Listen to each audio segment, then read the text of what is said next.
요한복음 1장 15절에서 17절. 요한이 그에 대하여 증언하여 외쳐 이르되 내가 전에 말하기를 내 뒤에 오신 이가 나보다 앞선 것은 나보다 먼저 계심이라 한 것이니 이 사람을 가리킴이라 하니라. 우리가 다 그의 충만한 데서 받으니 은혜의 은혜라. 율법은 모세로 말미암아 주어진 것이요 은혜와 진리는 예수 그리스도로 말미암아 온 것이라. 아멘. 오늘 이 시간에는 은혜와 고난이라는 데에서 말씀 나눕니다. 은혜, 영어로는 그레이스, 헬라어로는 카리스. 은혜란 무엇일까요? 거저 주시는 선물이다, 이렇게 정의할 수가 있죠. 율법은 하나님께서 사람에게 무엇을 하라, 일을 하라 라고 요구하시는 것이지만, 은혜는 하나님께서 우리 인생들을 위하여 일하시는 것이다, 이렇게 우리가 생각해 볼 수 있습니다. 은혜는 하나님께서 아무런 조건 없이 그 크신 사랑으로 의지할 데 없고 공간 죄인들을 위해 친히 자신께서 크신 일을 이루신 것이다 라고 또 우리가 생각을 해볼 수 있습니다. 은혜에는 세 가지 특징이 있습니다. 은혜는 첫째로 사람의 과거의 죄와 관계없이 베풀어 주신 하나님의 사랑인 것입니다. 우리 과거에 어떤 죄와 관계없이 하나님을 사랑하셔서 베풀어 주신 것, 그것이 은혜인 것입니다. 또 은혜는 사람의 공적과 관계없이 무슨 큰 일을 해서 하나님이 뭘 준 것, 그것보다도 어떤 공적과 관계없이 베풀어 주시는 하나님의 사랑이다, 이렇게 생각할 수 있죠. 또 셋째로 은혜는 사람의 책임과 의무, 곧 갚음을 조건으로 하지 않는다는 것입니다.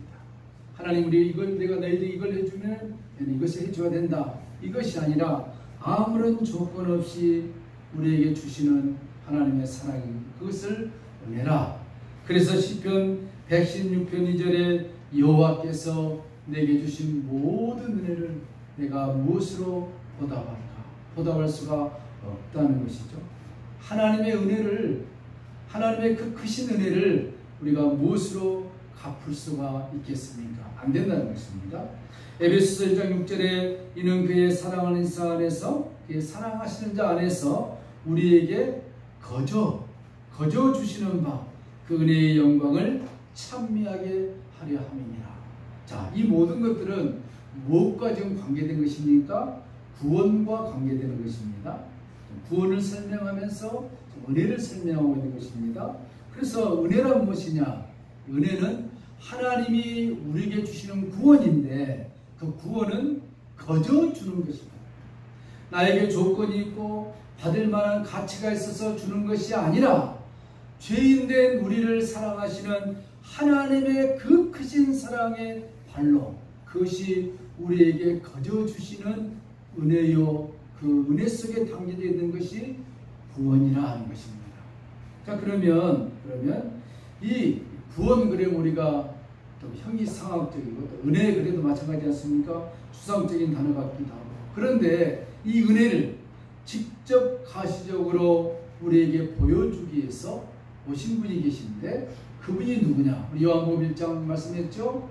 말씀이 육신이 되어 친히 오셔서 하나님이 말씀하신 그 말씀이 추상적이고 무슨 그냥 형이상학적인 것으로 끝난 것이 아니라 구체적으로 인간의 몸을 입고 오셔서 우리 앞에 턱 서 계신 예수 그리스도, 그분이 하나님의 은혜가 무엇인지를 우리들에게 보여주기 위해서 오셨다는 것입니다.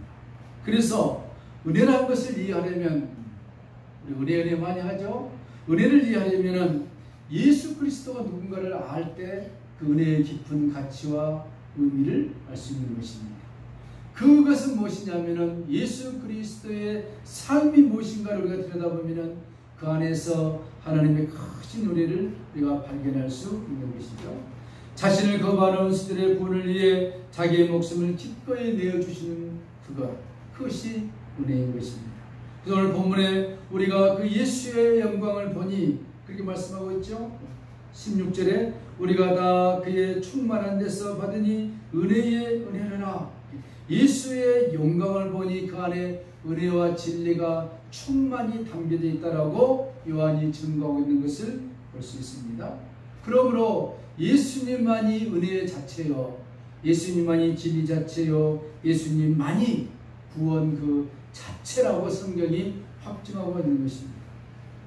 참된 진리는 예수 안에 들어있는 것입니다. 그래서 세상으로는 그것을 받아들일 수가 없죠. 왜? 진리를 모르기 때문에. 진리까지는 가까이 간다 할지라도 진리의 문을 열고 참된 진리 대신 예수를 만나지 못하면 이 말은 받아들이기 어려운 것입니다. 사도 바울이 그렇게 공부를 많이 하고 율법에 뛰어나고 흠이 없다고 그랬습니다. 여러분, 율법이 무엇입니까? 구약에 제시놓은 신명기에 있는 말씀들인데 요약해서 10계명인데 10계명에 흠이 없이 살 수 있는 사람이 과연 몇 명이나 될까요? 예수님은 그 10계명을 산상보원에서 더 구체적으로 얘기를 해놨습니다.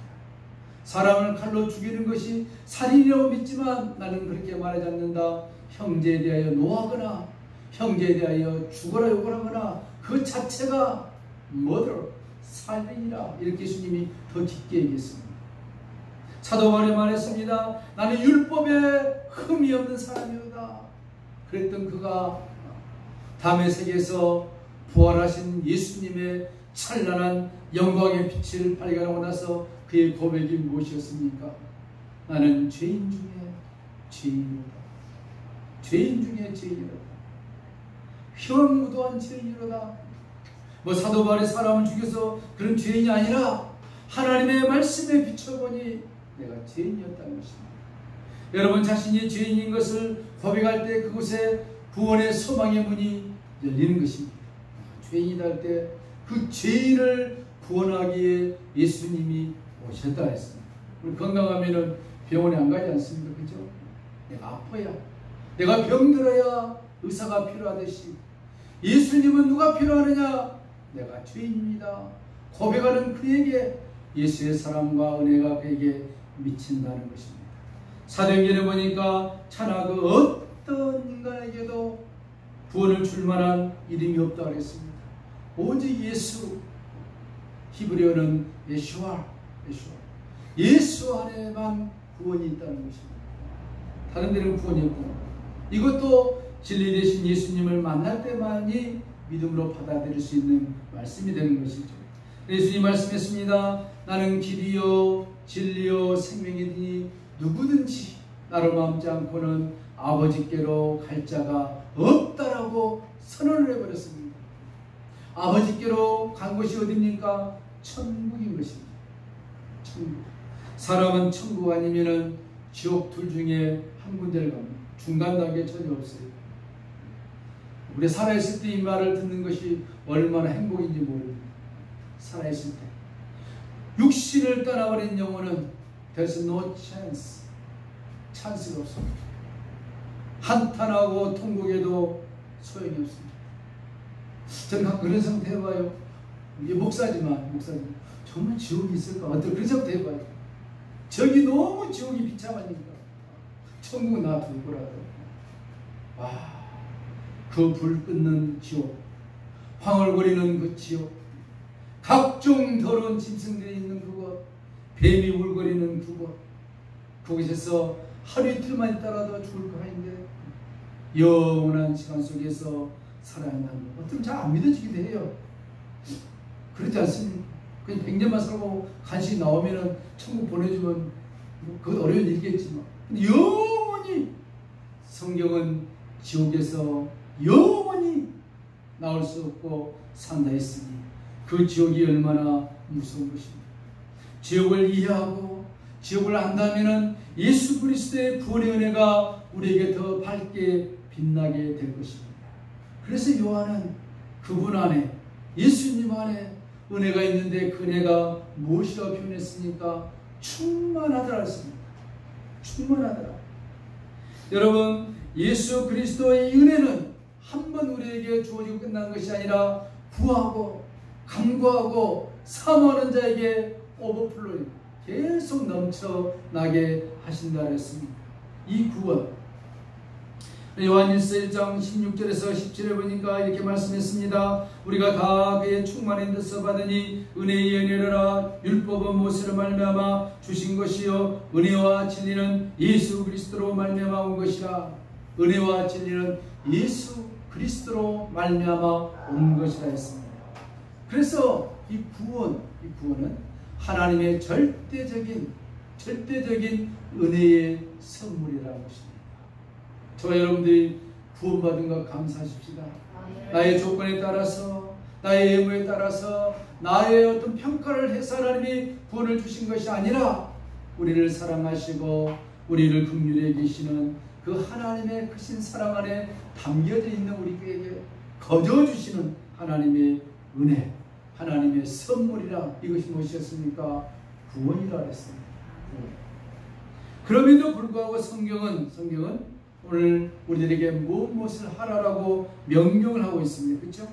은혜는 그렇게 갚을 수도 없고 갚을 필요도 없는 성질임에도 불구하고 성경은 하나님의 백성들에게 무엇을 하라라고 했을까요?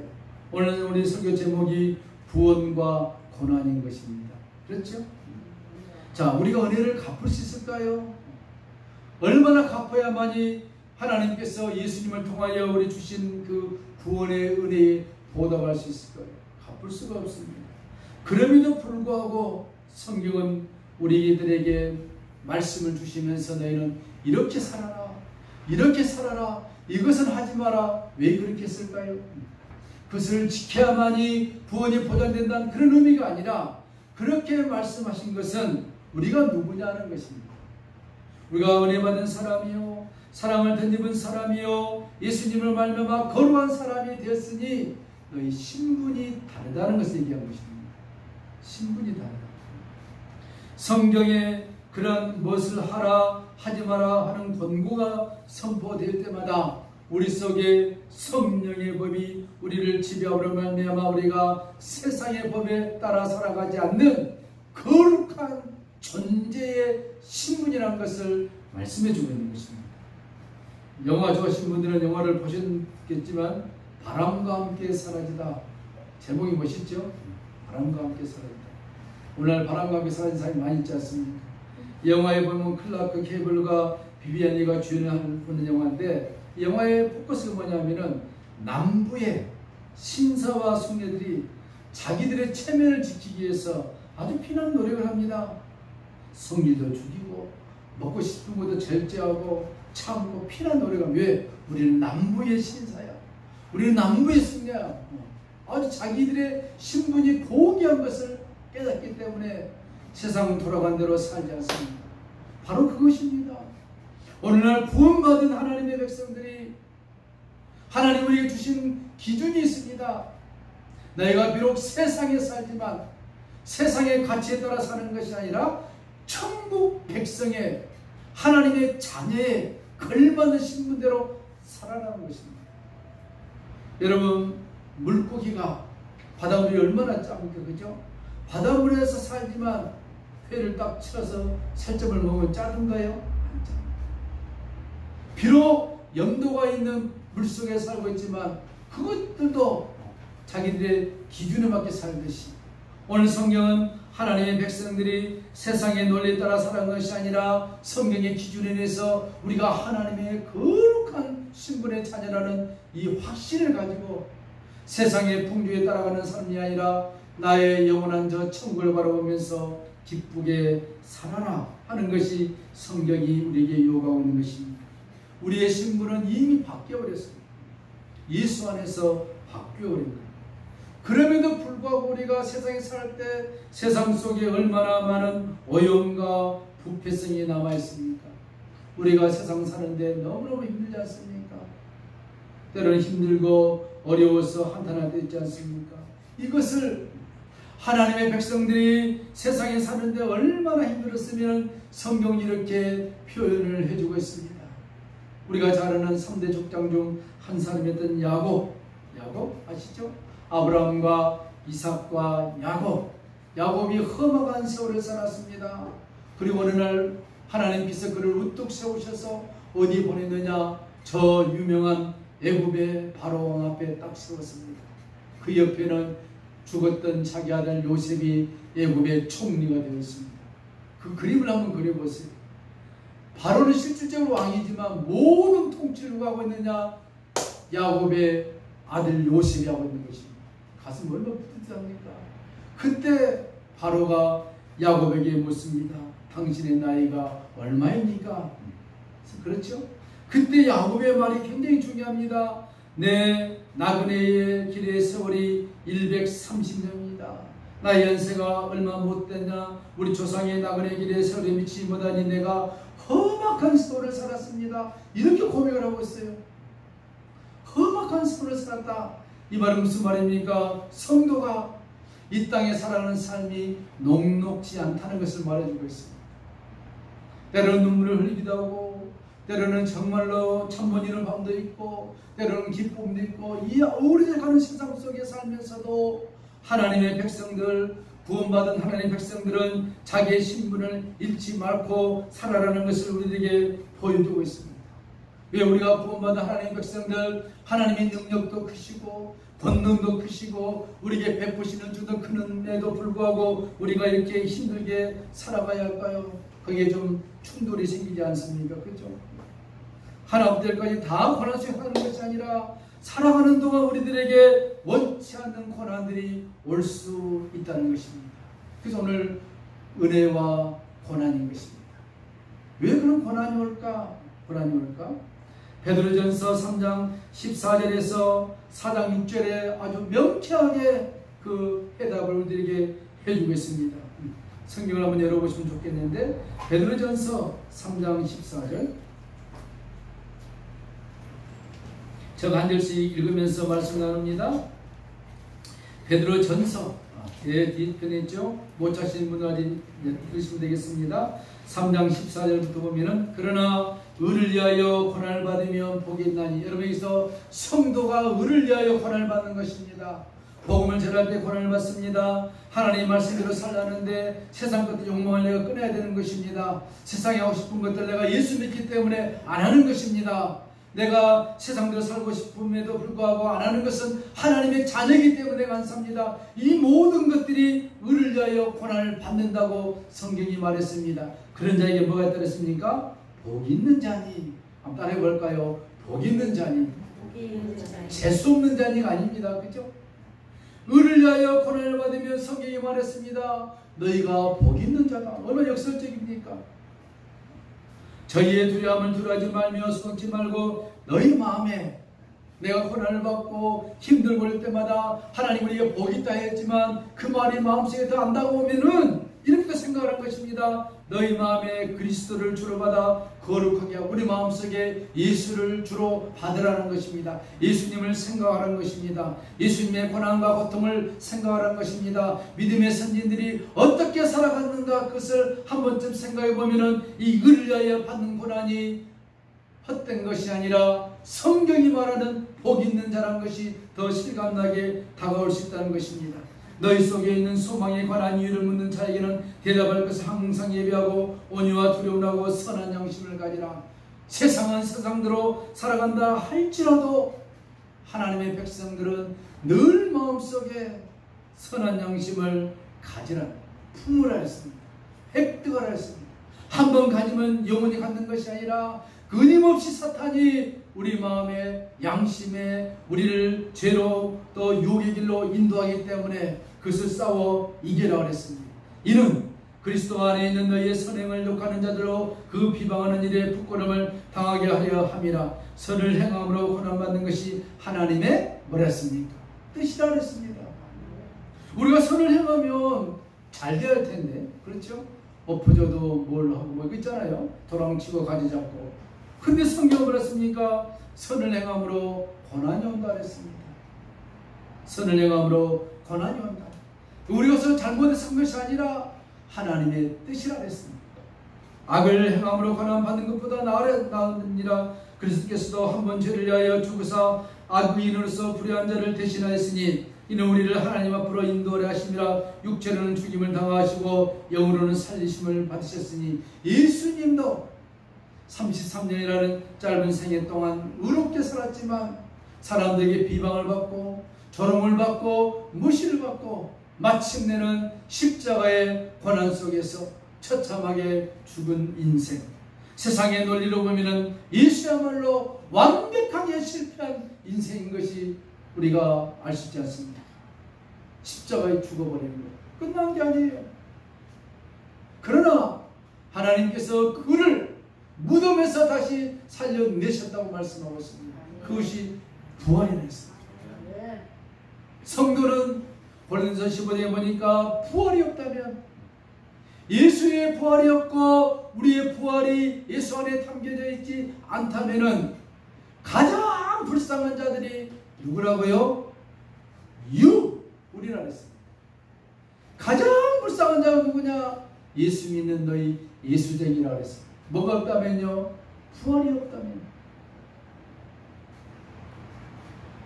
예수의 부활이 없다면 우리가 가장 불쌍한 자이지만, 그러나 예수의 부활이 있기 때문에 우리가 승리한 자요, 가장 행복한 자요, 복된 자요, 축복받은 자요, 영광의 자녀들이라 라고 성경이 우리에게 말씀하고 있습니다. 자, 그러면 하나님의 은혜로 구원을 받았는데, 그렇죠? 은혜 받는 이 은혜로 구원을 받아서 살아가는데 왜 우리에게 고난이 올까? 여올까요?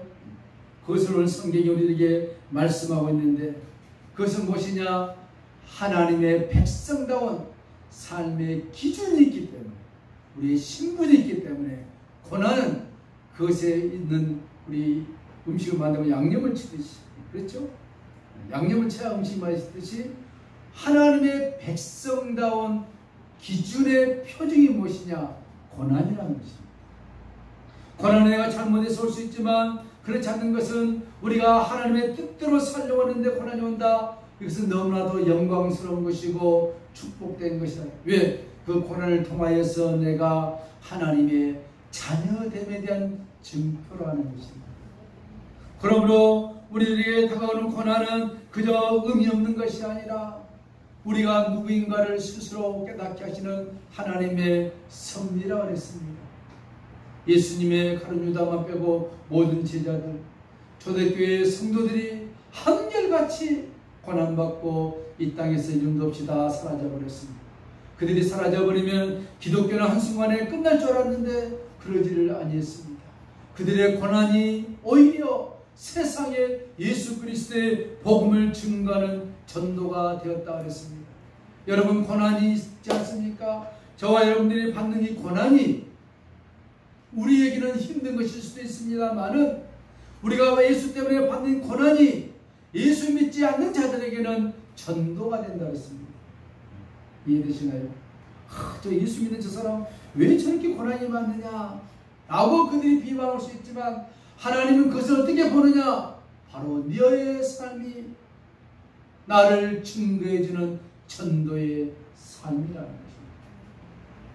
예수님이 십자가에 달려 죽었을 때 많은 사람들이 그를 비방했습니다. 네가 정녕 하나님의 아들이거든 십자가에서 내려오라. 그럼 우리가 믿어줄게. 예수님 듣지 않았습니다. 실패한 줄 알았습니다. 사람들은. 그러나 부활로 말미암아 예수, 그는 정말로 하나님의 아들이시다 라고 확증이 되어버려요. 우리가 하나님을 믿고 복음을 따라 살아가는데 어려움이 있습니까? 고난이 옵니까? 우리에게 힘든 것도 있지만 그 자체가 예수 믿지 않는 자들에게 하나님을 증거하는 표징이 된다는 것입니다. 그럼 우리는 고난받고 끝나버리느냐? 그러지 않고 어떻습니까? 예수 그리스도의 십자가 이후에 부활의 뜻이 하나님께서 이 땅에서 그의 살아오는 백성들에게 충만하게 넉넉하게 공급해 주시고 갚아 주신다는 것입니다. 인내가 필요하겠죠. 그리고 우리가 받는 고난은 이 땅에서 끝나는 것이 아니라 어떻습니까? 하나님 나라의 그 무엇으로도 지울 수 없는 영광의 멸류관의 상급으로 반드시 갚아주신다고 창세기부터 요한계시록까지 못을 박아나고 있습니다. 이기는 자에게는 내가, 계시록이 나오지 않습니까? 이기는 자에게 뭘 이깁니까? 이 땅에 살아가면서 우리에게 닥치는 고난을 이기는 그들에게 샛별처럼 빛나게 해주겠다. 하나님 나라의 기둥이 되게 해주겠다. 영광의 멸관을 주겠다. 하나님이 공언하는 것이 아니 실현한 것이 아닙니다. 확실하게 해주시겠다라고 성경이 공정해주고 있는 것입니다. 확증해주고 있는 것입니다. 그러므로 말씀을 맺습니다. 오늘 성경에서 말씀하고 있는 이 은혜와 고난은 떼어지는 성질이 아니라 은혜 안의 고난 속에서 그 고난을 통하여 우리가 하나님의 자녀된 신분을 다시 한번 확인하고 고난을 통하여서 예수 믿지 않는 자들에게는 하나님을 증거하는 증표가 될 뿐만 아니라 고난 속에서 하나님이 우리에게 주시는 그 복, 너희가 복 있는 자다. 하나님의 말씀을 하고 끝난 것이 아니라 우리의 삶 속에 복이 무엇인지를 하나 둘씩 때가 되면 눈으로 보게 하시고 손으로 만지게 하시고 귀로 듣게 하시고 나누게 하신다는 이 하나님의 엄청난 풍성한 복음을 믿고 이번 주도 승리하시기를 축복합니다. 찬송하시겠습니다. 357절